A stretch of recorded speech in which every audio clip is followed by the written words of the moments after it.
TC काढण्यासाठी गेलेल्या पालकाचा मारहाणीत मृत्यू. फरार संस्था चालकास तात्काळ अटक करण्याच्या मागणीसाठी परभणी शहरात विराट निषेध मोर्चा. पूर्णा तालुक्यातील उखळद येथील हरिभक्त पारायण जगन्नाथ महाराज हिंडगे हे आपल्या लहान मुलीची शाळेतून टीसी काढण्यासाठी गेले असता संस्था चालकाकडून करण्यात आलेल्या मारहाणीत त्यांचा मृत्यू झाल्या प्रकरणाला 4 दिवस उलटून गेले असले तरी अद्यापही आरोपी संस्था चालक दाम्पत्य फरार आहेत.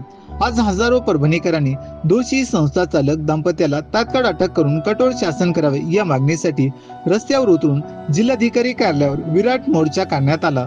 आरोपींच्या अटकेसाठी पोलिसांनी तब्बल 9 पथके तैनात केली असून आरोपींची माहिती देणाऱ्यांना बक्षीस देखील ठेवले आहे. आज करण्यात आलेल्या निषेध मोर्चातील प्रमुख पदाधिकाऱ्यांनी जिल्हाधिकाऱ्यांची भेट घेतली आणि आरोपी संस्था चालक दाम्पत्यांना तात्काळ अटक करावी आणि त्यांच्यावर कठोर कारवाई करण्याची मागणी केली आहे. त्यांच्यावर जी मारहाण झाली, ज्याने मारलं त्याला शिक्षा झालीच पाहिजे आणि त्याला फाशीची शिक्षा झालीच पाहिजे. त्याच्या सगळ्या संस्था बंद पडल्याच पाहिजे आणि माझ्या वडिलांच्या आत्म्याला शांती मिळाली पाहिजे.